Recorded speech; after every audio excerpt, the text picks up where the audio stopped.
เมื่อแดดร่มลมตกตอนเย็นนี้เชิญทุกท่านญาติโยมทั้งชายหญิงพักเรื่องเหนื่อยเมื่อยล้าที่แท้จริงมาแอบอิงร่มธรรมชื่นช่ำใจในรายการธรรมะบันเทิงใจพร้อมมอบให้ข้อคิดไม่หวั่นไหวฟังสนุกสุขสงบเย็นฤทัยเชิญเปิดไปรับฟังพร้อมๆกัน เวลาดีเย็นนี้มีสุขสันต์มาร่วมปันสาระคุณค่าล้นธรรมะง่ายสบายจิตแก่ผู้คนช่วยหลุดพ้นความเครียดเบียดเบียนใจขอยอหัตถาวันทากราบน้อมต่างดวงดอกซ่อมมาทุบบุปผาตัวข้าม่อนน้อยกราบไหว้ทูลสาไตรรัตนาสามดวงเก้าเงา ไหวเจ้าสังฆะครูบาอาจารย์ตนกองวัดงามสั่งสอนม่อนค่าสั่งสอนม่อนค่าขอนอบน้อมในคุณพระรัตนตรัยอันมีคุณพระพุทธคุณพระธรรมคุณพระสงฆ์คุณรัตนแก้วเจ้าทั้งสามประการอันเป็นสรณะเป็นที่พึ่งแก่พุทธศาสนิกชนพุทธบริษัททั้งหลาย ขอถวายความเคารพมายังครูบาอาจารย์พระเถรานุเถระครูบาสังฆาพระสังฆาธิการพระสงฆ์ทุกรูปทุกตนขอความสุขความเจริญในธรรมจงมีแก่ศรัทธาญาติโยมสาธุชนพุทธศาสนิกชนทุกท่านธรรมสวัสดีในยามเย็นนี้ในอย่างศรัทธาปะอุ้ยแม่อุ้ยลุงป้านาอาญาติโยมสาธุชนเด็กละอ่อนเยาวชนและนักเรียนนักศึกษาตลอดถึงผู้สนใจในทางธรรมโอกาสลำดับต่อจากนี้ในช่วงเย็นในวันอังคารที่7กรกฎาคม2569ก็เชิญชวนทุกท่านเข้าสู่รายการธรรมะของทางสถานีวิทยุกระจายเสียงแม่ขจารย์โมเดิร์นเรดิโอ FM 94.50เมกะเฮิรตซ์ทดลองประกอบกิจการในประเภทกิจการทางธุรกิจออกอากาศณอาคารเลขที่103หมู่ที่6บ้านสามนาตำบลเมจิดีอำเภอเวียงป่าเป้าจังหวัดเชียงรายลิงก์สัญญาณไปที่98.75เมกะเฮิรตซ์วัดห้วยตองซักเรดิโอ อำเภอจอมตองจังหวัดเชียงใหม่และในเครือข่ายของคลื่นสีขาวเพื่อชาวประชาในรายการธรรมะบันเทิงใจลิงก์สัญญาณไปยังสถานีเครือข่ายคลื่นสีขาวทุกสถานีตลอดถึงการไลฟ์สดผ่านทาง Facebook ในเพจรายการธรรมะบันเทิงใจและเฟซทิตวุฒศิริภิกขุในโอกาสนี้ตัวเพื่อให้สถาญาติโยมติดตามรับฟังกันได้กว้างขวางมากยิ่งขึ้นอำนวยความสะดวกให้กับศรัทธาปะอุ้ยแม่อุ้ยลุงป้าน้าอาศรัทธาทั้งหลายเฮาในช่วงเย็นครับก็พักผ่อนอิริยาบถพักผ่อนกายพักผ่อนใจทำการทำงานมาก็เหนื่อยล้าเปิดฟังมาสถานีวิทยุอ่ารายการธรรมะในช่วงตอนเย็นทุกๆเวลา 18:10 นาทีจนถึงเวลา2ทุ่มในช่วงของรายการธรรมะบันเทิงใจจัดโดยตนตัวอาตมาภาพพระครูประหลัดณัฐพงศ์ธิตวุฒศิริ เจ้าอาวาสวัดดอนจันทร์ตำบลเวียงกาหลงอำเภอเวียงป่าเป้าจังหวัดเชียงรายในช่วงของรายการธรรมะบันเทิงใจในช่วงวันอังคารก็จะเป็นการแสดงพระธรรมเทศนาแบบพื้นเมืองซึ่งเป็นพระธรรมเทศนาชาดกเรื่องนางมาเป้าผูกติเจตในวันนี้ติจะได้มาเต้นน้ำเต้นธรรมในช่วงตอนเย็นวันนี้คือกับญาติโยมศรัทธาทุกท่านได้ติดตามรับฟังหลายท่านก็กดเข้ามาทาง Facebook หรือว่าเพจรายการธรรมะบันเทิงใจฟังการถ่ายทอดสดอยู่ณขณะนี้ก็ดีหรือว่าเพจของรายการธรรมะบันเทิงใจ Facebook ทิตาวุฒศิริก็ดีนะก็จะทำให้อำนวยความสะดวกให้กับญาติโยมศรัทธาเฮาได้ติดตามรับฟังได้ง่ายยิ่งขึ้นบอกว่าจะอยู่ที่ไหนอยู่ส่วนใดในโลกใบนี้นี่ชัดเจนนะศรัทธาขอมีอินเทอร์เน็ตมีอินเทอร์เน็ตเชื่อมอินเทอร์เน็ตฟังได้ทุกที่ทุกเวลาแล้วก็ยังฟังย้อนหลังได้ตัวในเพจของคลื่นสีขาวเขาตัวเปิ่นก็จะได้แชร์ไปยังเพจยัง YouTube ต่างๆก็สามารถสะดวกในการฟังธรรมะในช่วงตอนเย็นนี้ก็ได้ครับฝากแจ้งมายังสถาญาติโยมท่านครูบาสี่หมื่นหรือว่าพระประหลัดจำนันสุธีโลเจ้าวาดวัดสันปูทองอ่า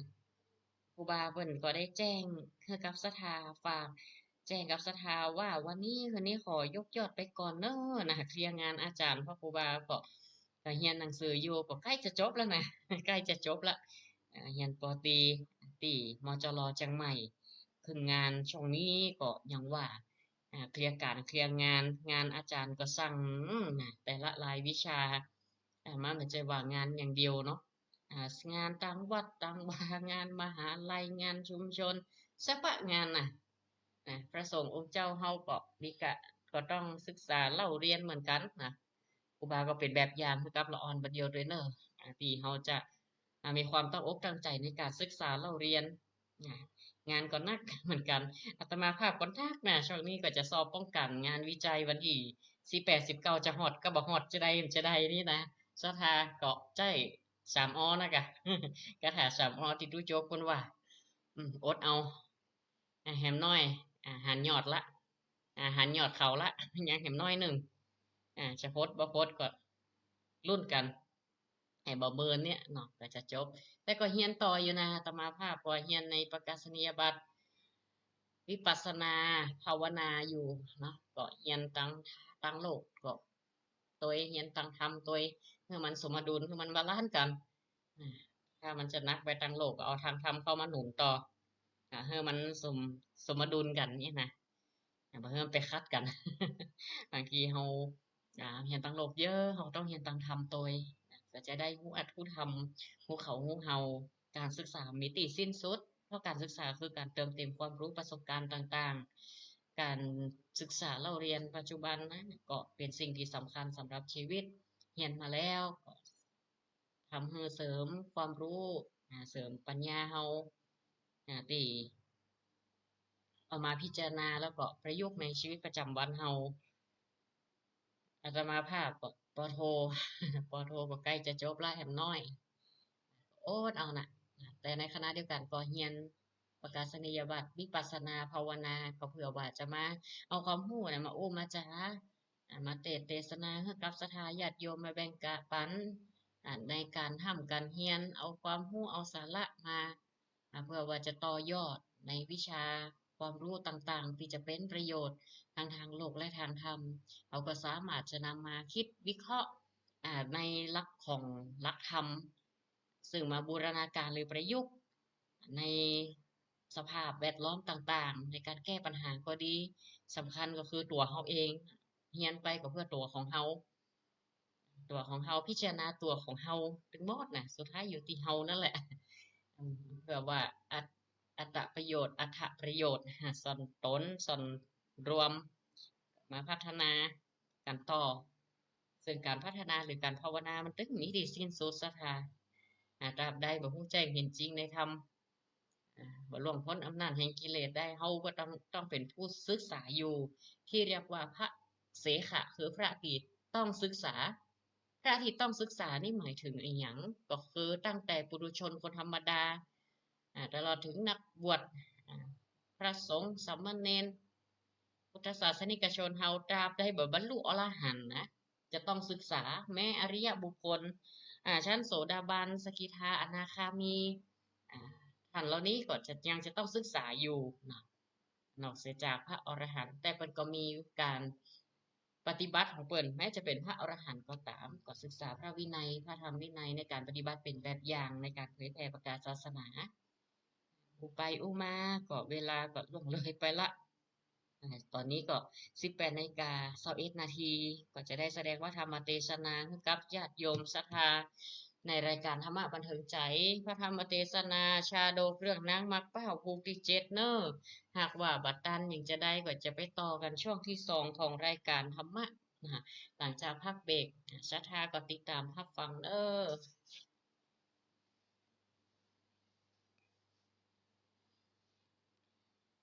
นะโมตัสสะภะคะวะโตอะระหะโตสัมมาสัมพุทธัสสะลำดับธรรมเทศนามารอจอถึงการทวนเจตนี้เล่าอันพระพุทธเจ้าหากเทศนาแก่สาวกายอดแก้วกับโดยจะโตปริสัทฝูงผ่านแผ่วปริสุทธาลำธรรมาตรอดจูจอดไว้มาเถิงบัดนี้จุงเอากันฟังเฮือแจ้งอันเฮาจากแสงวิสัจนาไปนานี่เตอ ส่วนว่าเสนายักษ์ตั้งหลายก็เอากันออกจากเวียงมากนักหนาตีนั้นไปกองศึกแห่งพระโพธิสัตว์เจ้าก็ไหลเหิดเข้าสู่จูเข้าไปกวนเก่าและเกิดนาร้องกล่าวด่าว่าตายจากเอาดาบพมพายปัดใส่โดยเตะก่อ หากเป็นใบไม้และหินผาดาบเขาดาบฟันใส่ดาบบางไว้เต้นหักกันไปนี่ตัดเขาก็ลวดเป็นอันตายแต่ใส่ล้มไขว่ไว้กองแกงเลือดไหลแดงเบื่อบากันเขาตัดถากไปเจ้า นี่ก็บ่เป็นกินดังเปิกเป็นหินและต้นไม้อันแห้งหลอกกันว่าเขาเอายังหอกปากแดงยาเป็นแห้งนาปอกกำหอกเข้าคำเสียในก็ได้ยิน เสียงก็หากเป็นคนแต่เล่าโดยแต่เจ้าก็หากบ่มีคนก็เป่ามนต์ติบเป็นเสียง อยากลางพ้องก็หากบอกหูเรียกว่าเป็นหุ่นเป็นตัวจักไปกาพบหัวเขียวเขาก็ปอตกซ่อนบ้างหินอันนั้นก็เต้นตกตีต้องอกและหน้าแข้งเสียงร้องแบ่งโอยตัวกูตีนปอขาดเลือดย้อยหยาดไหลลามก็มีวันนั้นแหละนะตาในกาลาเมื่อนั้นอันว่าพระปรมาโพธิสัตว์เจ้าเจอโสตทัสสนะก็มาเป่ากระทาเตื่อมเหล่าตีนั้นหมุนหมู่ก็เผาโดยใบคาซ้ำกายเป็นโยธาไหลหลากเป็นอันมากกว่าเก่าปุนดี กว่าหากเป็นลูกเต้าลูกคนอันมียศอันใหญ่ไหลเข้าโซสงครามลบไล่ลามยาเยิดเหิดเข้าโซโซนไปกวนเก่าและลางไหลทางเข้าสารปานจากเอาเมืองวิปุลาแล้วบอบจำสีนาดและอาหมอกซ้ำเปิดเยือ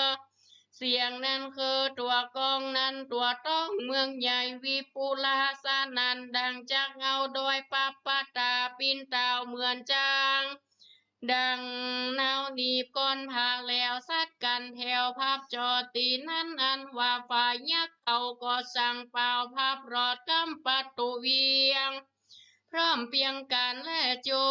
ตีเห็นเหก็โดยเมืองเขาโยธาหารเขามีทวนหา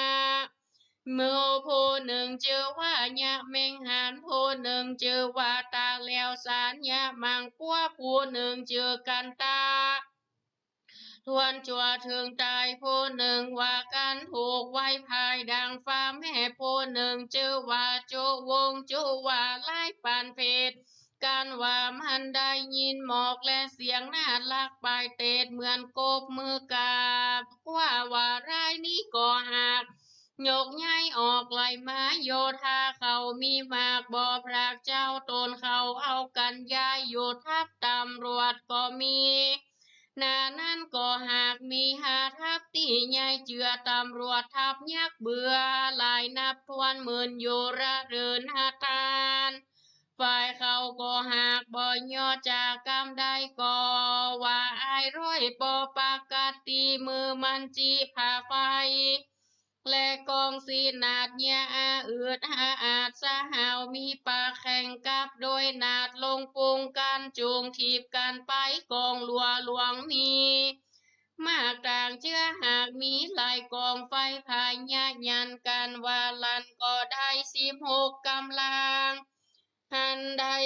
ว่าได้17 กำกันว่าเยืดต่อไปเสียงนั้นไทยมันเยืดจูผูเป็นแลนสาว เนี่ยสาหาวสาหาดกัดงาดเขียวว่าเกิดเสียงดังหืดนั่นตัวกองนั่นตัวต้องกวางเมืองฝูงผีเรื่องนำใหญ่ใจเฮาบ่มีกลัวลางพ้องก็มาเต็กกำตัวแลลำคอตั้งฝูงบ่าวเจ้ายับเข้าปากกวางศพกว่าจะโคบกินเลือดปล่อยซ้ำกายเป็นได้หินตกใส่ตีนแห่งเขาปอแตกงาเสียงร้องว่าโอ้ยมันปล่อยเป็นเสียงดังนี่ปุ่นลาคนแต่ปล่อยซ้ำมา หากกลายเป็นหินจากกินแต่ก็บ่ได้อันนี้หากจากบ่ใจเสือคนหากจากเป็นมนต์ยามติดตันเป่ามาเขาเนี่ยเมืองเฮาเปิงจะแลวาน ยามนั้นการเป็นโยธายักษ์นำใหญ่เขาก็ได้ตาหันลวดเป็นอันยันตื่นบ่หันเลือนปุ่นปัวฝูงโยธาบอกว่าลายอาโคหมื่นโกตึงเสียงลวดกว่าตายไผมันลวดล้มหายลิเตดบ่ญาดังหัวตีเหตุว่าเขากลัวเตจาริทียังเจ้าหนอไทยเพราะเขาว่าบ่ใจคนเป็นติปะมนเป่าหากเป็นพ้องเผาแลเหยื่อหญ้าต้นไม้ป่าและหินพากันว่าเอาตกใส่ตีนก็กิ่งหนีบเขาลวดดีบหมุนคืนยามนั้นปูผีเวินคือพญายักษ์ใจบาป้อยซ้ำขนาดนอนลายปางใจบ่หานขี้ญานยาว่าตาโหนลางมันปล่อยซ้ำดาว่าข้าจ้าข้ายุดข้าขี้โตดขี้เรือนข้ารอมได้ข้าก็บ่มีความละอายแก่เต้ายากาว่าขันเกินหลังสูนียังดูแควนโกตนแห่งโกธิราชบ่อาจจะครบทันได้ลวดฟังนี้บัดนี้ยังเต่าตน กูที่ราชก็จะเคินอากาศไปบนตนเดียวกูจะไปขี่ไรดังไอพี่เวินกูก็บ่จะกลัวเมืองสักน้อยแลนาบัดนี้โซเจ้าไปโยธาดอมดูยังตนกูหยอเต้ากันบ่ได้น้อมคอมานาวาโพนี้โซยากาวาโกนี้เป็นพญาแห่งโซเตวานตาสามิงกานี้ในขานาบาดนั้นสวดมันก็ลวดไปถึงบนอากาศเลื่อมหยาบโดยเครื่องพันธะแก้วมาโกตาคาจมหัวใส่ก้าวเงาบ่อเศร้าผิวใส่ดาสาลีกันใจเล่มใหญ่อันกว้างเต่าใบโกย สานมันนาสามศอกกันว่ามันจะออกวักไปมาซะเหมือนดังสายฟ้าแม่มันสะแลบเลื่อมพัดไหวมันตึงไก่ยายาวเงาผ้าฟ้างามตาดังหรือเจ้าโสตาสนาหนอเต้าจงจักกล่าวว่ายินกลัวมันก็มาเนรมิตัวเฮือใหญ่ยะเฮืองามันออกเป็นดังเขาควายเฮือขนยุยยายยาวยวดเฮือมีหนวดยาวาเฮือมีตาเป็นดังนมแสงแต่งเฮือนายาวเต่าใบขายะเฮือสองตาแม่นยะเฮือแขนมันใหญ่สะยองไปโดยอากาศไปบนเดียวว่าตนนกแก้วแผ่วสัดเสือสายตามันก็มีวาจาตันต่อกับโดย เจ้าหนอโพธิสัตตาวาบัดนี้นาเฮาจงจะแข่งฤทธิกันดูเตอ เมื่อวันนี้ภัยและจักเนาจักตายดังเรือเมืองปล่อยมาเนียองค์อาจสองรานีภัยจักตายตกต้องอากาศก่อนและลุนมันก็ว่าสันนี้ซึ่งเจ้าว่าทวนลายเผาลายที่มีคำจาร้อนไม่เรียกตัวมันใหญ่แล บ่นับเจ้าโกมานเนียจะแข่งเฮาหาดนับเต่ากาวและเลือกหน้าปินตาอันจักอ่อนจักย่อบ่ได้ใจใหญ่เต่าผู้โดยป้อยบ่ฮู้ว่าตนบุญมีและมีบาปปล่อยฮู้ว่ามันจักผ่าเป้บาดเดียวเนี่ยใจเสียวบ่ฮู้โตดนับเต่าใด โอ้อวดตัวมันบ่มีกว่ายังกันเกิดว่าใจเจ้าจักอยู่ยันกว่ามันก็ลวดเป็นอันโอ้อวดก็ลวดสายองไปสู่ยังยอดหนอโพธิญาณว่าจะไปเอาหัวแห่งเจ้ามันก็เกิดว่าเจ้าตนนั้นบ่มีใจ ตีนั้นหนอบุญใส่ตนแก้วได้แจ้งแล้วก็ลัวเจียนจาวาดูราอายักขาใจบาปดังเมืองนี้บ่ลางว่าจากแพ้ได้ตนกู มาเมื มึงมาจูก็จงมาดูเตอะว่าอันเมื่อนั้นมันก็เสด็จตนไปหยาบจักดาพอดาภายฟ้อนเจิงฟ้อนเจิงใจไปโซโปยักก็มาฟ้อนมาจูตบเจิงดูลายแหลงแผ่ดีเต้นไปมือจากโยบเถอพระดาบเต้นภาพเข้ามหาตินั้นพระปรมโพธิสัตตาก็เสด็จไปสู่หา มันก็เป็นอันไวเหลือแลมันแวฟัดไปต่อตานจับมันก็กลับเคินไปหนึ่งเจ้าจริงเลือลิงไปตามบอกคามมันสักหน่อยมันป่อยว่ามาหาเจ้าก็เสด็จไปและอยู่เหมือนอันปู่ยักษ์จริงซ้ำแลนเจิง มหาโพธิสัตตาปล่อยแลอยู่ท่ามันปล่อยซ้ำบ่หาทานมาสู่จุกอยู่หันลันจันเหตุมันกลัวคำตนบูดงามยอดแก้วอันเป็นพอบ่ได้แล้วโดยเตจาตามันเมามัว ปันใจสานันพัดไหวมันซ้ำไปหาบ่ได้แล้วเหตุมันผิดพระนอกแก้วโดยกาเม จริงเฮอเตจะตนนอกแก้วเข้าภาพแล้วเป้ตัวมันหันแลเมื่อนั้นมันก็ลวดกล่าวอ้างในใจว่าจักมีปลายลวดไว้หน้าหาเมืองตีนั่นตนบุญเรืองยอดฟ้าลวดยกอย่างย้ายไปตามสาบัดยอดาปัตตตีตาเป็นโดยเตจา หานุภาพบุญใส่ตัวมันก็ลวดพูดไปเป็นเจดตอนก็โดยเตจาริตีดาบแก้วนั้นหากบ่พรภายไวตัวมันก็เต้นตกไปพรากเมยไหลหมอกกลมตกใส่ตุ่มใส่หินผาขามันควงใส่ห้อยต้นโกย แล้วพงสองมือมันตกอากาศเป็นข้าจวนไปอันว่าหัวหลวงอันใหญ่ตกปาดใส่โดยหินตีนมันตกแผ่ผาดเลือดย้อยหน้าปอแดงเจือจอดเป็นเลือดย้อยหยาทั่วภาพไปลวดมาเทิงในกาลาบานี้แลนะตาในกาลาเมื่อนั้นอันว่าฟงเสนาและอามาตย์ก็มาโหว่าพญาเขาตายแล้วหากโพดขาดลงมาเขายินกว่าบ่แล้วยังฤทธิแห่งพระยอดแก้ว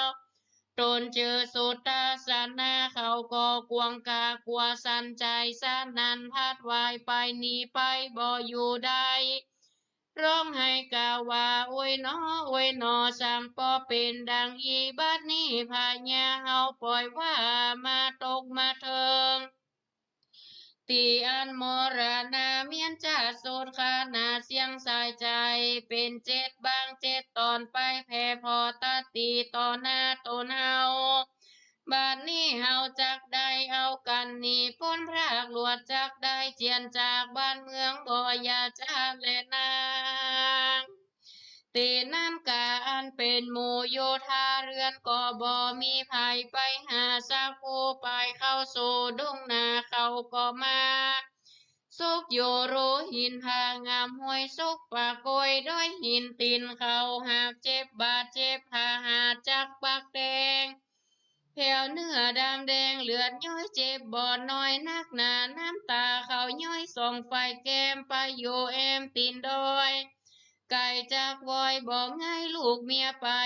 ตามลูกหลานลามไล่รอไล่หาพ่อและลุงหาวได้ไรข่าวบอกหัวพ่อมก่อไปสมโซอยู่เป็นจุมหงก่อไปจุมนุมกันเป็นหมู่ตีจูตีผู้ดอยปล่อยไว้เหือเวียงเขาสูนเปล่าเหตุเพื่อเจ้าเขาตายและเขาและละหายพระนอกแก้ว ปลายเสียงเล้วตั้งมวลก็หากมีวันนั้นแหละนาตาในกาละเมื่อนั้นอันว่าเจ้าสุทัสสนาคือพระปรมาโพธิสัตว์เจ้าก็หูว่าเขาบ่ไปแล้ว ก็ไปหนีไปตกตั้งกายต่างดาวไปตามคราวหวยและหินผาจากผู้ตาเขาก็บ่หันแจ้งเจ้าก็อย่าแซงไปอยู่เหนือเวียง ตาตีเรียงภาษาเมื่อวาดเอาธนูแสงปืนตำแยงยิงไปดังสายฟ้าผ่าได้แสนตีเขามีในแจ้งจอดปืนโจรอดไปหาเขาเหมือนตาบอดได้เจ้ายิงใส่เสียงมัวเขาต้มหัวจูโพเป็นดังควันฟ้าผ่าจากตกสู่หัวเขาเจ้าก็เอาดาบดามแก้วควัดแกว่งแล้วไวเป็นดังทรายไฟมาปาดตาบต่อต้องตาขาวลวดมัวเมาบาเวินในเถื่อนในป่าเป็นดังจักแล้วเจ้าจริงซ้ำยิงไปแผ่วเตือมเล่าดวนสองเผาสามที่ปืนไปจีโดยขาดโยกยาทานตกบางเสียงดังพรางคาขึ้นเป็นดังแผ่นดินจากฟื้นไปมาลวดเป็นโกลาหลอันคำเขือกดอยเหยือกพัดไหวรัศมีใส่ดาบดามแก้วแห่งเจ้าก่อซ้ำก่อไปก่อหากเลื่อมมาเขาพัดพายเขากลัวตายร้องไห้ใจว่าสองมือตุ่มกาวสองนิ้วเขาอึดหูรูดังเขาทานปอเดินทีบขี้แมบงีบงั้นยืนยียามเมื่อเจ้าปล่อยเตจารีทีเรื่องรามานุภาพเจ้าก็งำข่าวล้วนมัวเมาดังบาตุกผู้ว่ากูกว่าคนหัวปอสายองลูกจูเส้นข้างตายเต้นไผ่มันก็มีวันนั้นแหละนาพี่ข้าเวดูราพี่โคตั้งหลายอันเป็นสายนอกแก้วหากผ่านแถวยศสักมีเตจาริทีเรื่องเหลือโกรธลวดได้จะหน้าภาพยังวนตาลายเป็นดังพี่ยักษ์และพี่พรายก็ยังกลัวขามบุญเจ้าละเมืองเป่าสูญเสียอย่างนั้นตนบุญคำยอดแก้วก็พรากจากอากาศแล้วลงมานำเอาหมู่โยธาญาญาตินำเข้าสู่ภาษาราชามนเทียนเมื่อสาธิตสะเทียนนั่งอยู่เหนือแก้วโกบานลังการเมื่ออยู่สามรานเป็นเจ้าบ่มีผู้จักห้ามเหล่าสันได้ตามใจอันเจ้าฝ่ายเจ้าก็ได้เป็นใหญ่แก่ยักษ์ฝูงพรายวันนั้นแหละนาพี่ข้าเวดูราพี่โคตั้งหลายอันยาญาติจาติก็หากเป็นมาคูก็มีเตจารีที่บ่เศร้าเจ้าก็ไปพาแป้ยังหมู่ยักษ์ขาเอาพายาเขาตายเมียนจาดได้เมื่ออยู่ภาษาราชามนเทียนได้เมื่อเป็นกษัตริย์ตนยศใหญ่เต่าไปมีผู้ปฏิบัติเพราะใจเขาบ่หัดหานเข้ามาสู่ยังเป็นหมู่และเป็นจุมเขาก็มาผสมจุมนุมกันจัดแบ่งมาตกแต่งฮือกันไปฮือเขาหันจางการเป่ากำเมืองแหลนยังพันธาเรื่องของฝากมาฝากเจ้าจอมเมืองคือว่าเจ้าโสตาสนาตนบุญเรืองยศใหญ่กาวว่าขอฮือใดไว้ยังชีวิตแก่ผู้ค่าตั้งหลายขออย่าเฮือตายเมียนจาดบัดนี้ผู้ค่าก็มาทาวายังหอกวางและห้างภาษาทกับเมืองฮือเจ้ามียศรุ่งเรืององอาจเป็นเจ้าแก่ไพรฟ้าอามาตย์และเสนาตั้งประจาเจ้านอกทุกขอกและเขตคันนาขออาราธนาเจ้าขอจุงรับเอายังบานนาการตุข้าขอเจ้าจุงไว้หน้าคุณหน้าพองเตอหวานตีนันโพธิสัตตาตนยอดแก้วได้ยินแล้วแห่งกำจาอันเขาจะตันตอบกับโดยเจ้าหนอดให้จอมไทยขออาภัยชีวิตอันอ้วนอ่อนก้มน้อมตัวมีอันหัวหานน้อมตามโจโพพรามวันนาตีนั้นเจ้าก็ลวดนี้ใจดีอันวันอ่อนลวดยุดย่อนโตสาลวดภาษาไรจาตันปากบันดังนางแก้วหมากเป้านาฬิกาสู่จุงไปหามาเฮือได้โซตันเอาไปไว้ตีต่างใดมีไก่ ว่ามีไก่จูงไปหามาอย่า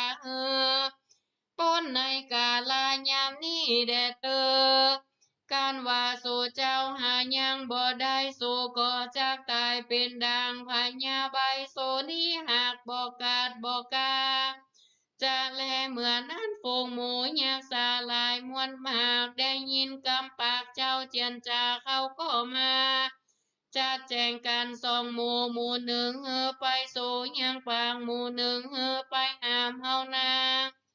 มารอตีภาษาทยอดปุรีมาถวายแก่เจ้าตนบุญมีฤทธิ์ที่เรืองเต้าโจรตนบุญเรื่องใหญ่ราจาก็ลวดมาอาภิเษกเป็นราชาเทวีดังเก่าก็มีวันนั้นแลท่านว่าหมู่นั้นกันว่าไปรอดถึงปางไปบอกยังจุมหมู่ปอกมาสู่ถึงเมืองมาตาเตืองตาตามาราโลดมาราราตาอันเป็นเต้าใหญ่ไพรน้อยและหมู่อามาตย์เสนาพร้อมกันมาจุติหากบ่มีไว้เสียตีตั้งใดหอภัยเรือนมันมาเข้าโยหากสัตว์ไว้โจตีเป็นดังเมื่อยามก่อนดีหลีหันแลตีนั่นกันว่าเขาเคินมาเต็มเมืองแล้วเหล่ายามนั้นนั้นว่าอามาตย์เจ้าผู้ใหญ่และเสนากับตังอามาตย์ตั้งหลายมวลหมู่เรียกกันโซโจตนาเขาก็มาจากการอันเป็นท่านหนึ่งอันเดียวเหตุเขาบ่มีที่อาสาไลซึ่งกับภายลวดพร้อมกันไปเอาลูกหญิงสาวพญายักษ์ตนเก่าอันเจ้าหาคาฟันตายนำมาถวายอาภิเษกอาติเรกวิวาหาอยู่ข้างปลายไส้นางผู้นั้นพอบอกกายดูงามข่าวสูงรามอ่อนอ้อยมีรูปบ่ใหญ่บ่น้อยเสมอดีบ่พร้อมบ่ปีถูกทวนเนื้ออ่อนอ้วนนวลเปล่าเนื้อหนังขาวดังไฟหันตานปืนปลายได้ปันทีนั่นแหละนาหันว่านางผู้นั้นก็หากเป็นลูกสาวพญายักษ์แต่เล่าเต่าว่าใดรวมกินตานกับโดยเจ้าหนอเจ้าน้ำเต้ายาอันเดียวเที่ยวสงสารได้หลายจานมี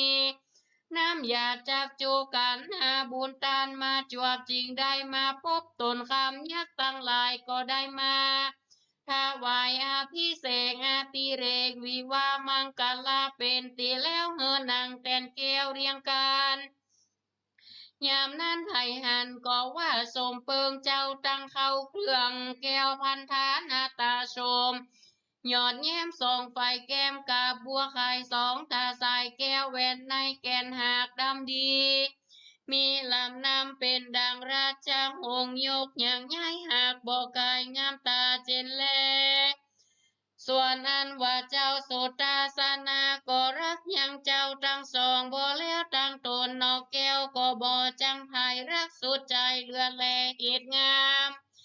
หากเสมอกันบ่มีอันจากนายตาหมายใจบิดตัวตาดำมอยยาแย้มเต่าพอแก้มก็หากเพิ่งใจส่วนนางตั้งสองกันไล่ตาแกล้เห็นหน้าเจ้าก็ปอเต่าลืมใจเงียนา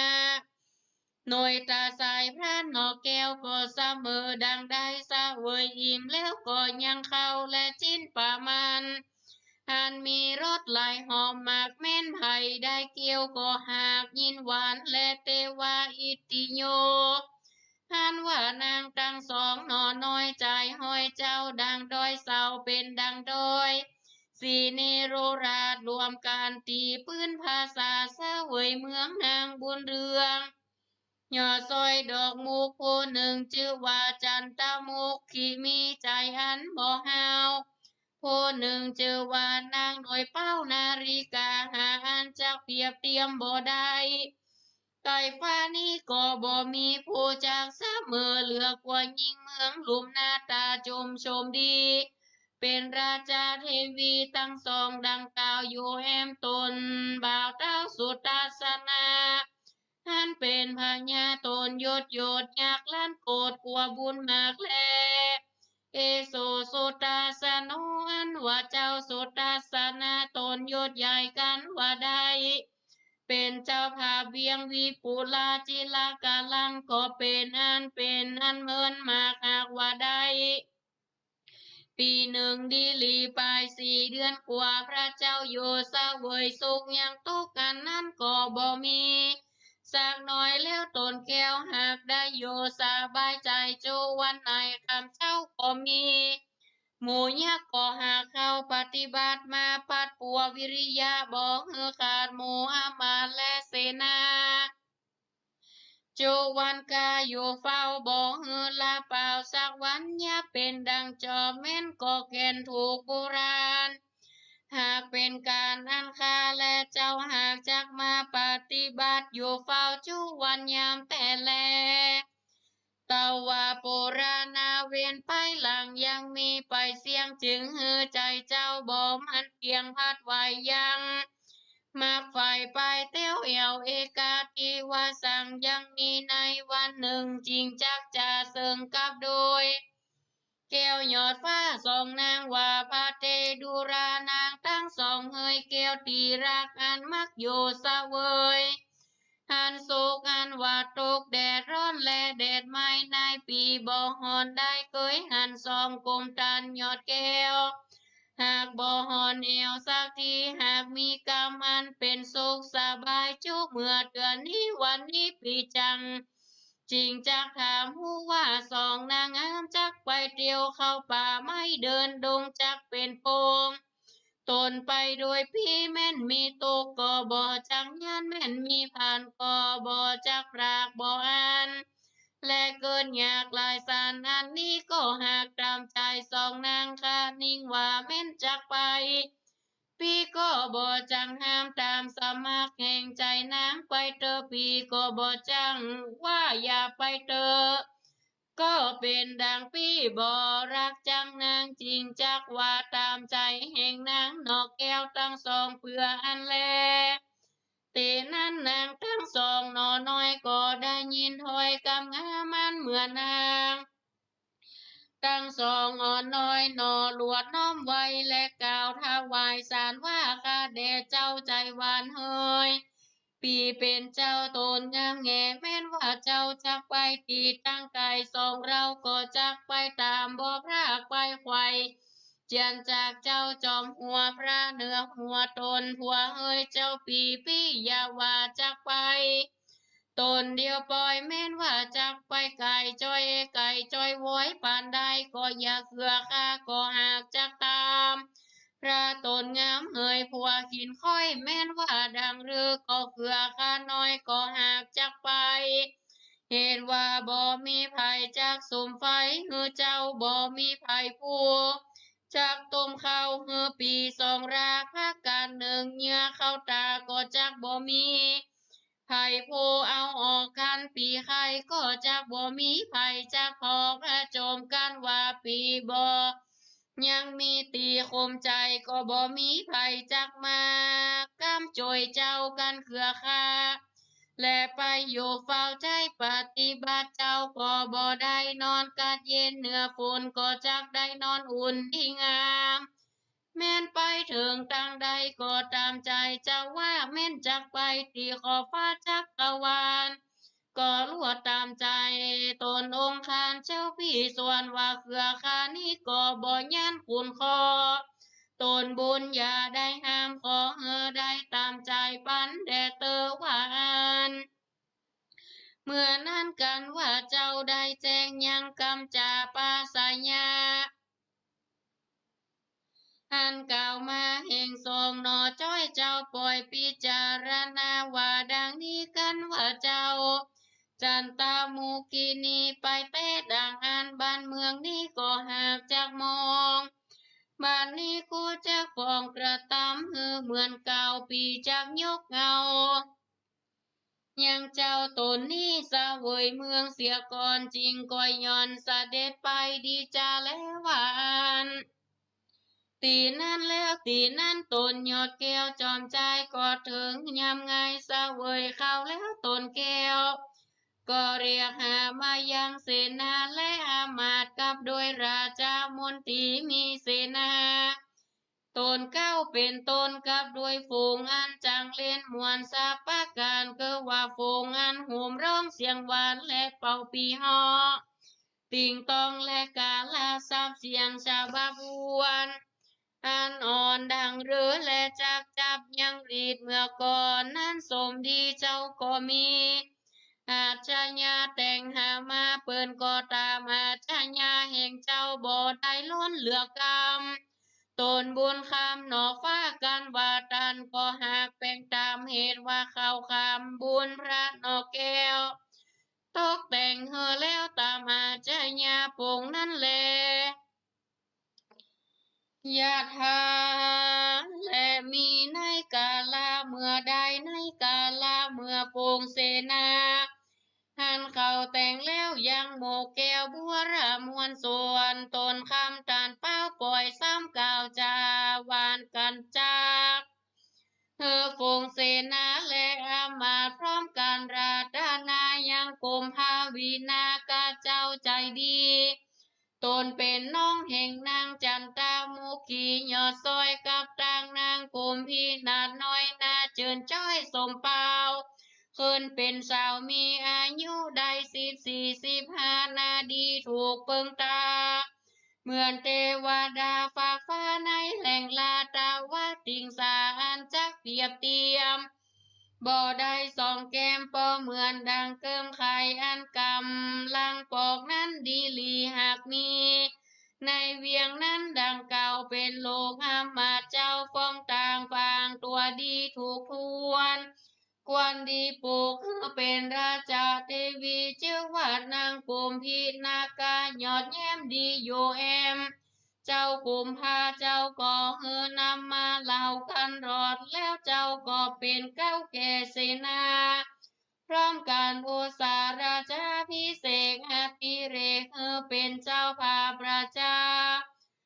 เป็นเจ้าเมืองวิปูลานาครเวียงใหญ่ได้เสิร์ฟแทนเมืองมีเตจาเรืองดังเก่า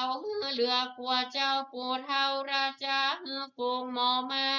วิเศษอาติเรกมงคลเป็นพญาในเมืองยักษ์ตีนั้นก็หากมีวันนั้นแลนาในเมื่อมังกาลาพิเศษอย่างน้องเจ้าเป็นพญาตีนั้นตนแก้วโสดาสนาว่าเทิงได้3 วันนั้นเหล่าตนแก้วเจ้าจริงเจียนจาโดยพญาน้องว่าดูราพญาน้องตนเป็นเจ้าบัดนี้ปีจักบอกเก่าเจ้าน้องรู้ข่าวยังสารโดยกิจการอันปีรันนึกดีนั้นเราเหตุอันมาขายน้องเจ้าโยต่างตัวเหตุใจปีนี้จังมาไข่เตียวโหนต่างอื่นไปเล่นเลือนโดยดงดานในหิมาวันเถื่อนกวางระหว่างดงขวางบ้านนี้พี่จากปวงเมืองไว้เจ้าเป็นเก้าเงาแก่เสนาโยสาวเวยเมืองวิปุลาตินีปีจากเก่าตามบุญก่อนและนาวันเมื่อหน้านั้นเจ้าโกมพีวินากาผู้ใจดีหลวดมีกรรมหามาต่อเจ้าเจ้าเต่าว่าบ่เปิงใจเหตุเจ้าปีจางแอวเตียวบ่อยู่หน้าหมู่ลวดมองไปหันแลตีนั้นว่าเจ้าไทยโสตาสานาลวดภาษาไรตันต่อกับโดยน้องแก้วหนอกุมภาวีนากาวาดังนี้ดุราน้องหากปีดังเรือน้องปีมีนาบอกีชมบานยินสำราญบ่มีกาหวานยามนั้นตนน้องจริงจะใครเกิดอยากโดยทราบเหมือนเหตุบ่ได้ผ่านตนบุญเรื่องจอมเจ้ายามนั้นหนอพระเจ้าจริงเล่าลมใจว่าปีจากนี้จากการแอวเล่นหากอยากเลี้ยจากเกินมาหวานก็มีวันนั้นแหละนะนิทิตังกิญาสังวันนาวิเศษจาห้องเหตุพระธรรมเทศนายังนางหมากป้าโวกทวน7ก่อบังคมชมเร่เสร็จแล้วเต้านี้ก่อนแลสำ รับพระธรรมเทศนาเรื่องนางหมากเป้าผูกที่7ก็จบลงไปศรัทธาญาติโยมได้ติดตามรับฟังหากในโอกาสนี้ก็ได้เข้าใจเนาะในรสธรรมเทศนาเรื่องนางหมากเป้าตอนที่เจ้าสุทัศนานั่นเข้าไปตีเมืองวิปุลาแห่งดอยปะปะตาอันเป็นที่อยู่ของพญายักษ์เข้าตีลักเอาเจ้านางหมากเป้านาฬิกาจากเจ้าสุทัศนาโพธิสัตว์เจ้าเฮาไปแล้วเจ้าสุทัศนาก็เอานางปิกมาเอานางกลับมาในขณะที่ยักษ์ปิกมานั่นถ้าประลองเจิงกันเตรียมจะพบจะภาพปู่ยักษ์เท่านี่โคดเจ้าสุทัศนาตีมาชิงเอาตัวนางหมากเป้าหรือนางนาฬิกาแล้วก็ต่อมาก็จะเป็นผูกที่7นี่อาตมาภาพก็จะได้สรุปธรรมในช่วงที่2ของรายการธรรมะบันเทิงใจหลังพักเบรกซึ่งว่าธรรมเทศนานี่ยาวนะยาวขนาดเป็นธรรมบะเก่าอาตมาภาพก็จะขอพักเบรกรายการก่อนเวลา 19:30 นาทีหรือทุ่มครึ่งก็ปิกมาฟังกันต่อสรุปธรรมแล้วก็รับสายหน้าไมค์ผู้จ๋าสนทนากับญาติโยมศรัทธาที่ได้ติดตามรับฟังอยู่ทางบ้านทางจองก็จะได้รับสายหน้าไมค์ตอนนี้ขอพักเบรกรายการช่วงแรกก็มีเพียงเก้าอี้ก็ขอเจริญพรเนอ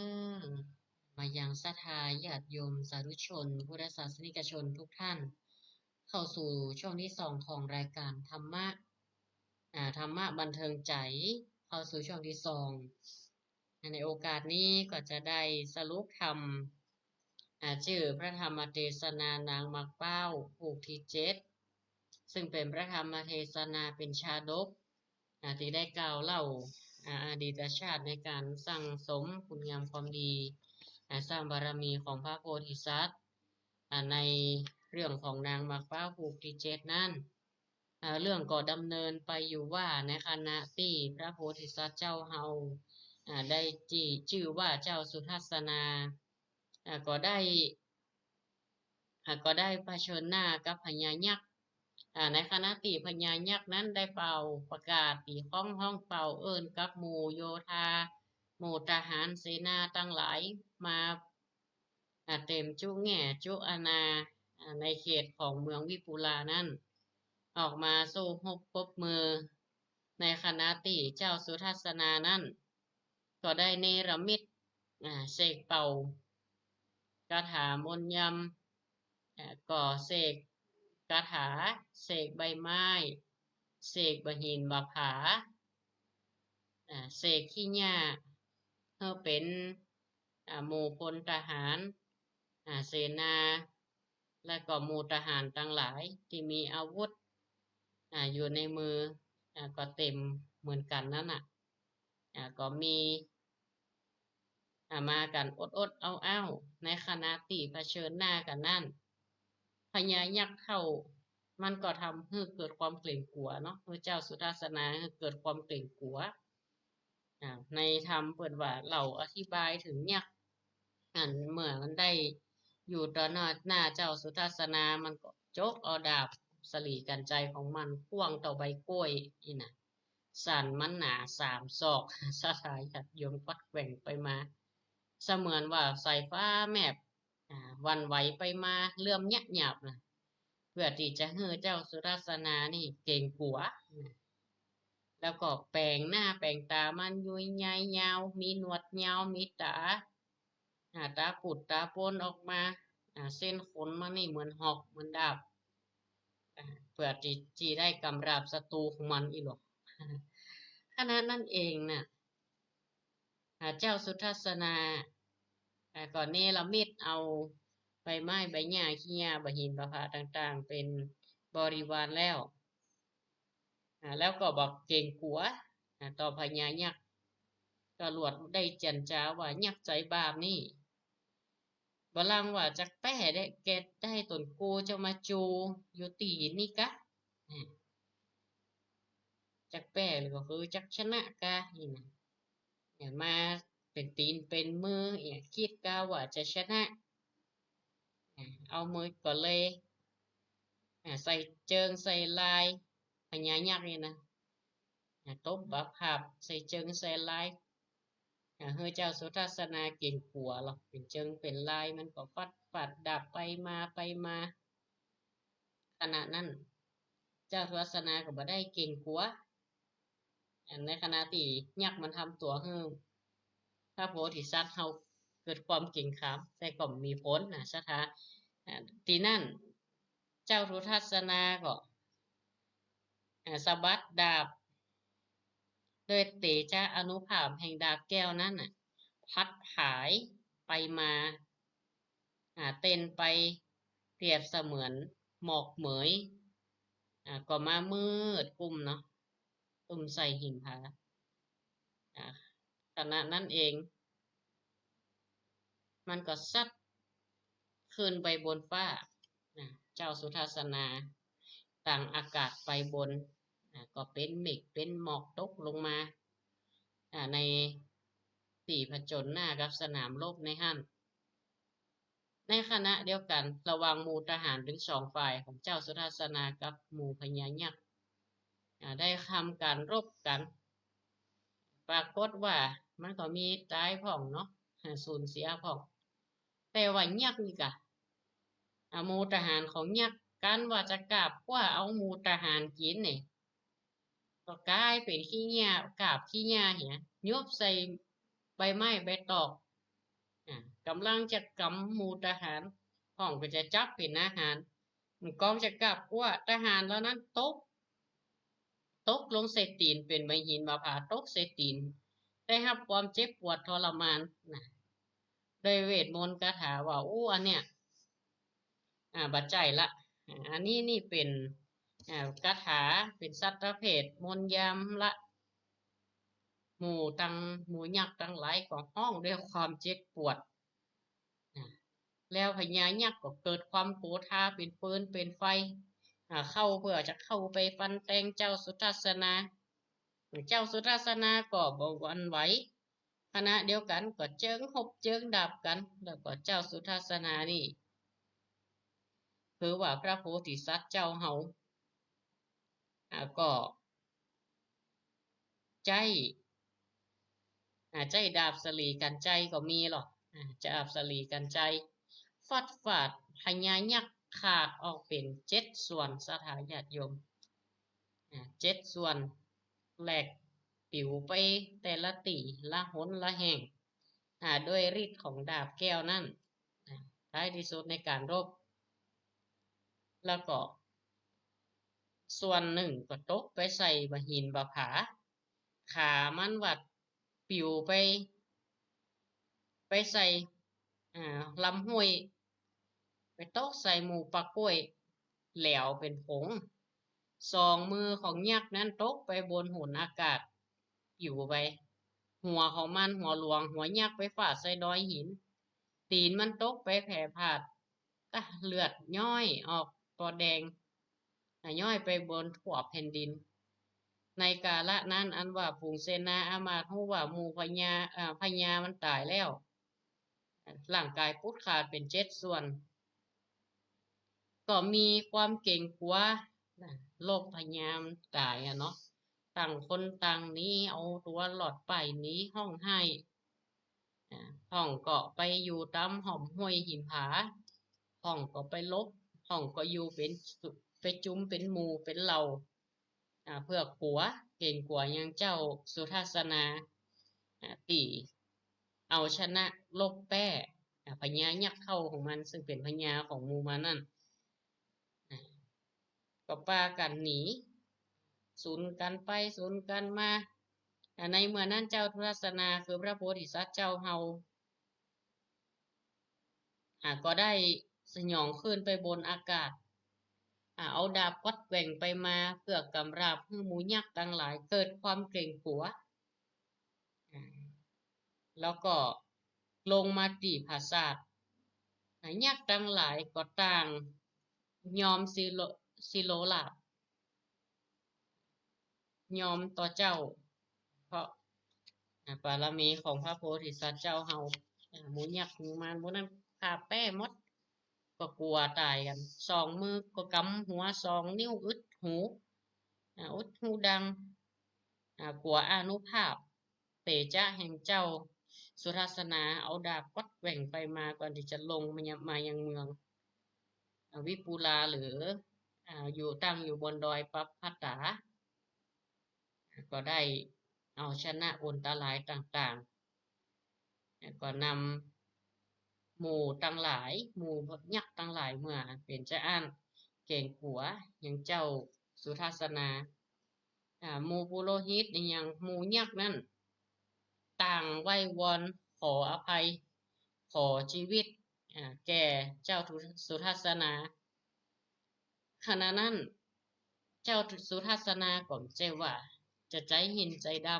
ำก็ปกเป่าเอิ้นฮือหมู่เสนาไปเป่าประกาศฮือเจ้าบ้านเจ้าเมืองที่เป็นยักษ์อุ้มหลุบหอบหลานไปเพื่อปิกเข้ามายังเมืองยังเก่าเจ้าบัดเอาโตดเอาตายซากอย่างนี้นะแล้วกล่าวฮือขอไว้ชีวิตแก่หมู่ยักษ์ทั้งหลายซึ่งเจ้าสุทัศนานี่ก็บ่ได้เอาโตดเอาตาแล้วก็บัดนั้นน่ะหมู่เสนาอามาตย์ก็ได้กล่าวอูกว่ามีลูกของพญายักษ์ที่จะเอามาปานถวายให้กับเจ้าสุทัศนาซึ่งก็เจ้าสุทัศนาก็ได้อุตสาพิเศษอติเล็กเป็นเจ้าเมืองปกครองเมืองวิปูลาต่อเมืองวิปูลานครอันว่าลูกสาวพญายักษ์นั่นเป็นราชเทวีของพญาเป็นลูกสาวของพญายักษ์ก็มีลักษณะงามน่ะได้พันนาหมู่คนตั้งหลายหมู่โยธาหมู่ปุโรหิตก็ได้นำตัวของนางมาให้เจ้าสุทัศนาซึ่งก็ได้หันผิวเนื้อนางมังสาของนางมีความงามผิวขาวมันเป็นลูกสาวพญายักษ์ก็มีความปึงอกปึงใจก็ได้อู้ได้โจทย์กันไปมาก็จึงยกเอาลูกสาวพญายักษ์ทำการอภิเษกมงคลซึ่งหมู่บรรดายักษ์ทั้งหลายนั่นก็ดีอกดีใจสมเปิงกับบารมีของเจ้าสุทัศนาอันชื่อว่านางจันตมุขีเนาะจันตมุขีนีก็อันเป็นลูกสาวพญายักษ์ซึ่งขณะนั้นก็เอาไว้ปางซ้ายส่วนเจ้านาฬิกานางหมักเป้าเป็นเมียเก้าอีกประมาณนั้นอยู่กันในเมืองวิปูลาในขณะนั้นเองสถาลำดับแห่งพระธรรมเทศนานั้นมีวันหนึ่งอันว่าพระโพธิสัตว์เนาะก็ได้อยู่เสวยสุขในเมืองวิปุลาได้ประมาณสักปีเนี่ยอาตมาสรุปสั้นๆเนาะอยู่ในเมืองได้สักปีก็เกิดความหน่ายความเบื่อเกิดความหน่ายความเบื่อซึ่งก็ได้อยู่เสวยสุขก็เป็นเวลาเมินปีกว่าละด้วยเหตุว่าสร้างบารมีเนาะมาอยู่กับปีมีความสุขได้ช่วงระยะหนึ่งก็อยากจะเข้าดงเข้าป่าเหมือนเดิมนะก็จึงห้องนางถึงสองห้องนางถึงสองมาก็คือลูกสาวพญายักษ์กับนางนาฬิกาสาวน้อยน่ะมาว่าปีน่ะจะออกเดินดงเข้าแพะเข้าป่าเอาตั้งหน้าสักวางหนึ่งเฮ้อสมใจเฮ้อตามใจของปีได้สักวางหนึ่งก็จะปิกมานะก็เลยบอกเมียฮักทั้งสองว่าถ้าเจ้าเขาทั้งสองจะไปปีก็บอกว่านะถ้าจะไปด้วยก็บอกว่า ก็ตามใจนางทั้งสองถ้าบอกไปก็บอกว่าก็ดีขณะนั้นนางทั้งสองก็บอกว่าโอ้ถ้าบอกไปนี่จะยะจะใดโดยเฉพาะนางนาฬิกาบักเป้าก็บอกว่าใครจะมาช่วยมาปฏิบัติปัดปูนะแม้นจะไปขอฟ้าจักรวาลใดก็จะขอติดตามไปอ่าแล้วก็มีสุขร่วมสุขมีทุกข์ร่วมทุกข์กันก็ช่วยกันไปทีนี้ก็ตามใจนางก็ที่ลำดับมาก็จึงห้องเสนาอำมาตย์ทั้งหลายปงอาชญาห้องเอาน้องบอกเอาน้องของนางซึ่งเป็นลูกสาวพญายักษ์ที่ชื่อว่ากุมพิวินาคะอีกอะเนาะ อาตมาขอสุมาภัยด้วยนางที่เป็นลูกสาวพญายักษ์ที่มีชื่อว่ากุมพิวินาคะอีเนาะซึ่งมีน้องสาวน้องสาวชื่อว่าจันตะมุขีนีมุขีที่นี่ก็เจ้าสุทัศนาก็เอาลูกเอาลูกของเสนาอามาตย์ท่านน่ะที่เป็นยักษ์น่ะอภิเษกกับน้องของนางกุมพิวินาคะก็คือนางจันตะมุขีแต่งงานกันอภิเษกมงคลคือกันแล้วก็อยู่ปกครองเมืองวิปุลาต่อก็เพื่อว่าบ่ให้เมืองมันห่างจากพญาเจ้าเมืองปกครองก็จึงทำการอภิเษกแล้วก็เรียกหาหมู่เสนาอามาตย์ราชมนตรีต่างๆตีก้องห้องเป่าเขาทั้งสองดังนั้นอ่านว่านางกุมพิวินาคะก็แจ้งแก่ใจก็หันอุตสาพิเศษเฮือน้องตัวเก่าเนี่ยแต่งงานกับหมู่ลูกของเสนาอามาตย์ปกครองเมืองวิปูลานครต่อไปก็เพื่อบ่ให้เมืองนั้นหมองเพื่อเป็นพญายักษ์ดีเมื่อเท่านั้นแล้วตนแก้วสุทัศนากันว่าได้มาถึงแหม3 วันย้อนหลังเจ้าก็ได้มาเจียนจากับนางทั้งสองด้วยกิจการต่างๆที่เหตุว่าจะไป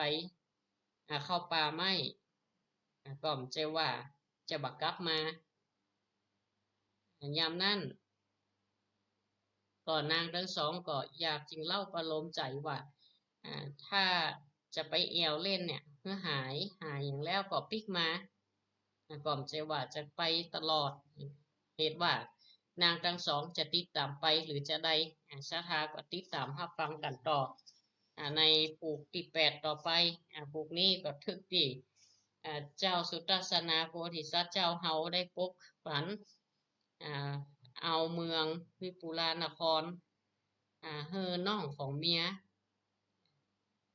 ได้ปกครองต่อโดยเอา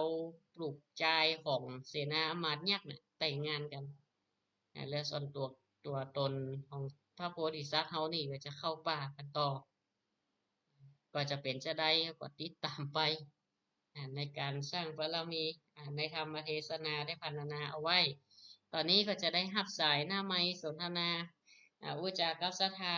ในรายการธรรมะบันเทิงใจช่วงที่2เบอร์โทรศัพท์0963458026บางทีนี่เขาเตะไปทำมันยาวเนาะพรรณนานักก็งงไปเม็ดเตื่อเหมือนกันนะทำผูกพีเจ็ดนี่เปิดใจกำผู้บักเก่าเมืองลำไปกำตีเปิดใจนี่มันเหมือนกับคำหนึ่งขยายเห็นคำหนึ่งนักละไปทำทำผูกนี่ยาวเกิดการพัฒนาสภาพบรรยากาศที่เขาสู้พบกันก็ดีอย่างก็ดีนะอันนี้ตัวละครเพิ่มมาเห็นเนาะสถาตัวละครที่เพิ่มก็คือนางกลุ่มพินั่นแหละหรือว่านางกลุ่มพิวินากะก็คือเป็นราชเทวีของเจ้าสุทัศนามาเพิ่มมาคนหนึ่งพร้อมกับนางนาฬิกามาเป้าก็มีเมีย2 คนเนาะแล้วก็น้องของนางกลุ่มพิกลุ่มพินี่ก็มีคนหนึ่งอีกสถานที่จะ ที่แต่งงานกับลูกของเสนามาและปกครองเมืองกันต่อใส่แรกเนาะเจริญพรเนอ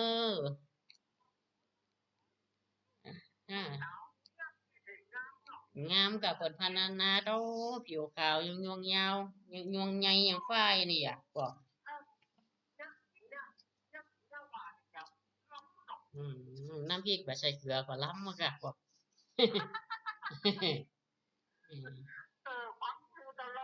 อนุโมทนาเนอะมันบัดตันละบอกแต่ว่านี่นะมันบัดตันละเวลาอนุโมทนาเนอะโยมพ่อสมควรอนุโมทนาอยู่ดีมีสุขเจริญพรนี่เปิดมันออกกำลังกายนะโยมพ่อสมควรนะปั่นรถทิพย์อ่าไปใต้ตกเหนือแจ้งใต้ไปหมดนี่ โยมพ่อสมควรต่อไปศรัทธาญาติโยมถ้าโทรศัพท์อุจาสนทนากับเบอร์เดิม0963458026ตอนนี้แหม10 นาทีก่อนศรัทธาสบายสบายแหม10 นาทีก็ใกล้จะเข้าสู่ประเพณีการเข้าเทศกาลเข้าพรรษาก็จะสืบเนื่องด้วยประเพณีต่างๆบอกว่าประเพณีหล่อเทียนถวายเทียนวันที่12นี่ก็จะไปร่วมที่วัดห้วยงูในอีกเนาะ ก็จะไปร่วมในคืนสีขาวของตัวเองแล้วก็วันที่29นี่เป็นวันอาสาฬหบูชาเป็นวันสำคัญอีกวันหนึ่งในทางพระพุทธศาสนาซึ่งบ้านเฮาก็ทำบุญตักบาตรกันวันเนี้ยวันที่29เนี่ยคนเมืองเฮา29เข้าสถานคนบ้านอีหลดในในโอกาสนี้ก็น่าจะหมายถึงว่าเป็นการเข้าวัดเข้าวาทำบุญฮือตานจำศีลกินตานฟังเทศน์ฟังธรรมแล้วก็ถ้าฟังธรรมกลางภาษาปีนี้นี่ก็มีธรรมกลางภาษาแต่ละวัดมันก็จะมีการเทศน์น้ำเทศน์ธรรมตามโอกาสที่เหมาะสมอย่างวัดอาตมาภาพนี่จะเทศน์ในช่วงบ่ายโทรศัพท์แถมไมเนอร์ตะกี้บัดตันรับ09634580260963458026ซึ่งวันอาสาฬหบูชาเป็นวันตีรัตนะเฮานั่นครบองค์3ก็คือมีพระพุทธพระธรรมพระสงฆ์เกิดขึ้นหมายถึงว่าพระพุทธเจ้าเมื่อตรัสรู้ธรรมในคืนวิสาขะแล้วเนาะตรัสรู้วิสาขะแล้วก็ได้ทรงตรัสรู้ธรรมแล้วก็เอาธรรมนั้นไปโปรดแก่ปัญจวัคคีย์ทั้ง5และแสดงธรรมครั้งแรกครั้งแรกชื่อว่าธรรมจักรกับปวัตนสูตรก็ปัญญาโกณทัญญะได้ดวงตาเห็นธรรมแล้วก็ขอออกบวชก็ได้พระสงฆ์รูปแรกรัตนะจึงครบองค์3มีพระพุทธพระธรรมพระสงฆ์ในคืนอาสาฬหะนั่นเองเจริญพรธรรมะสวัสดีแม่อุ้ยเหือนเนอชัดเจนดีโอ้ดีละชัดเจนโอเคดีละอนุโมทนาอยู่ดีมีสุขสุขภาพแข็งแรงเนอะแม่อุ้ยเนอะ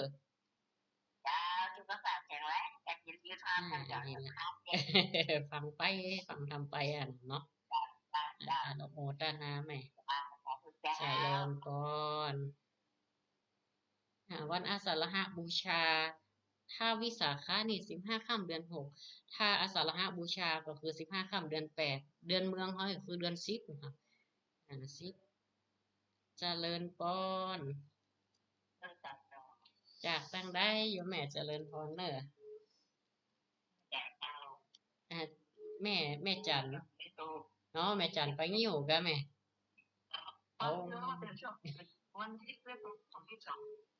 ช่องที่2เดี๋ยวไปย้อนหลังก็ได้แม่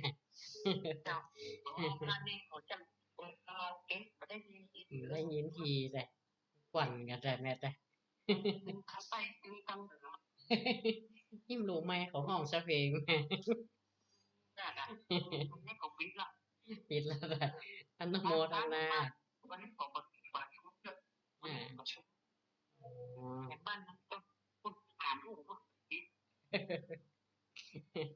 ฟังดีนะ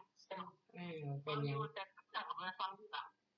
อนุโมทนานะแม่จันเนอะอาสาจารย์ธุสาธุเจริญพรสายต่อไปธรรมะสวัสดีเนอะอาจารย์เจ้าท่านไม่จะเลี้ยวนะโอ้ยแม่เฉลียวอนุโมทนา เจ้าไม่ได้โทรหา สบายดีเนาะแม่เนาะ เจ้าขออันนะท่านนะ นั่นนะครับก็พอไปอันนี้ไปกะเจ้าจะได้แม่นะแม่เจ้ากันนะโอ้ยินดีเนอะยังแม่โทรมา เจ้า อนุโมทนาบุญด้วย แต่แม่จะโทรเบอร์หนังก็พอดีได้ยินวิทยุเบอร์แม่ก็เลยจดเบอร์เนี่ยกัน อ๋อเนี่ยเบอร์วิทยุนะอันนั้นเบอร์ส่วนตัวกะเบอร์นั่นนะ เจ้า อ๋ออนุโมทนาสุขภาพแข็งแรงเนอะแม่เนอะ เจ้า มีสุขแม่ เจ้า เจริญพรสายต่อไปเจริญพรเนอะ แม่สิไปงามอยู่บ้านโป่งทีวีอำเภอกระเป๋าจังหวัดเชียงรายเจ้า โอ้เจริญพรเป็นจะได้วันนี้ สบายดีอยู่เจ้าสบายดีอยู่ ส เจ้า บายดีละสบายดี เลยฟังเตะทำก็เข้าใจอยู่แก่อยู่แม่ เจ้าเข้าใจอยู่เจ้า มันบางเตือบางกรรมมันก็เป็นกรรมยากเหมือนกันนะ บางกรรมนี่เกิดตันอยู่แม่มันเป็นเมืองเทวาน่ะ อันเนี้ยที่วัดศรีสุพรรณนี่เพิ่นจะย่างหยังบ่วันที่ อ๋อ หยัง วัดศรีสุพรรณวันนั้นหลวงพ่อเพิ่นก็มาเอาใบมาฮื้อเหมือนกันน่ะเพิ่นจะรอเตียนว่าแม่วันที่11วันที่11เนาะ โยมแม่ไปก็ จะไปอยู่เจ้า อันปะกันพูดล่ะ เจ้าเดี๋ยว ปะกันวัดศรีสุพรรณเนาะ เจ้าแม่ไปหาเนาะ อนุโมทนาโยมแม่ วันขวัญยืนเด้อ เช่นกันสาธุเจ้าสาธุเจ้า ช่วงนี้แต่ละวัดละวาเพิ่นว่าเพิ่นจะจัดกิจกรรมหยังพ้องไงเนาะที่คาดบ่ได้นั่นก็คือวันอาสาฬหบูชาแล้วก็วันเข้าพรรษาอย่างศรัทธาญาติโยมว่าจะไปวัดก็วันอาสาฬหะนี่กะต่างกันเข้าขันน้ำทำบุญตักบาตรวันที่29กรกฎาคมแล้วก็แรม1ค่ำเดือน8นั่นพระสงฆ์องค์เจ้าก็ได้ปวารณาอีกครั้งหนึ่งในวัดในวาของตัวเก่าเป็นวันเข้าพรรษาที่เจ้าอีหลูที่จริงลงโบสถ์นั่นก็เข้าโบสถ์ลงโบสถ์นั่นก็วันอันเนี้ยวันที่29วันอาสาฬหะนั่นแหละก็ทำบุญตักบาตรกันฟังเทศน์ฟังธรรมกันในเทศกาลเข้าพรรษาตั้งอธิษฐานตัวเก่าว่าพรรษานี้3 เดือนเขาตั้งเจตนาอย่างไว้กับตัวนะสร้างกุศลไว้อย่างกับตนกับตัวของเฮาบางท่านก็ตั้งใจที่จะยั่งลดละเลิกสุราเมลัยบางคนนี่โอ้นักหน่อยบารมีนักหน่อยพระสัจจะนักหน่อยงดถึงอบายมุขไปเลย การพนันอย่างต่างๆเบาละอินหรือว่าผ่อนไปอย่างไปหรือบางคนก็อธิษฐานมานั่งฟังธรรมที่วัดที่ว่าปฏิบัติธรรมสวดมนต์ภาวนาบางทีนี่ก็ปรับเปลี่ยนเนาะอย่างศรัทธาบางครั้งเนี่ยคืนก็มาบ่ค่อยสะดวกเนี่ยก็นำศรัทธาปฏิบัติเสร็จทำเสร็จก็ภาวนากันเนี้ยในตอนกลางวันนั้นน่ะตอนแม่ตอนอาจจะเลิกวัดอย่างก็ดีก็ปรับไปอยู่ปรับเปลี่ยนไปตามสถานการณ์บางทีมาแม่ค่ำแม่คืนก็อันตรายกับก็มาก็เดินทางยากตัวปรับเปลี่ยนไปตามสถานการณ์แล้วก็วัดดอนจานนี่ก็อาจจะรอเตียนอยู่ทำไปตามประเพณีที่เนี้ยนั่นน่ะศรัทธาใครมาก็รอใครมาก็รอไปเรื่อยๆ อย่างมันจะมีตังเทศบาลตังโรงเรียนกาอีน่ะมาถวายเตียน หรือว่าศรัทธาเป็นคณะเพิ่นมาถวายเตียนก็ได้ร่วมรอเตียนหากว่าเป็นเล่มเป็นหยังแล้วจะจุดถวายที่วัดนี้กาหรือไปถวายที่อื่นด้วยกาก็ว่ากันแหมกำหนึ่งแต่บ่ได้จัดเป็นพิธีการศาสนาพิธีอย่างแต่ว่าแต่ก็มีละอ่อนมาตามเตียนนักเรียนเขาก็มีกิจกรรมร่วมกันให้เขาได้ฝึกหัดได้เขาได้ซึมซาบ วัฒนธรรมว่าก่อนถึงวันสำคัญแล้วเฮาเพิ่นมีหยังประล่ำเฮาทำหยังกันประล่ำนี่นะก็จะได้ปลูกฝังศาสนพิธีหรือพิธีกรรมทางพระพุทธศาสนาของเฮาช่วยกันสืบทอดต่อไปก็วันนี้อาตมาภาพก็ได้แสดงพระธรรมเทศนาก็พอสมควรแก่เวลาเนาะจะได้ยุติลงไว้เพียงเท่านี้ก่อนก็ขออำนวยอวยพรให้ศรัทธาญาติโยมเฮาทุกท่านอยู่ดีมีสุขเหมือนกันผู้ผู้คนสุขภาพพลานามัยสมบูรณ์แข็งแรงมีโจกมีใจร่างกายแข็งแรงปราศจากโรคภัยไข้เจ็บเจริญไปด้วยอายุวันนะสุขภละปฏิภาณธนสารสมบัติเหมือนกันผู้คนการแสดงพระธรรมเทศนาพอสมควรแก่เวลาเอวังก็มีด้วยประการฉะนี้เจริญพรเนอธรรมะสวัสดีทุกคนทุกท่านตัวย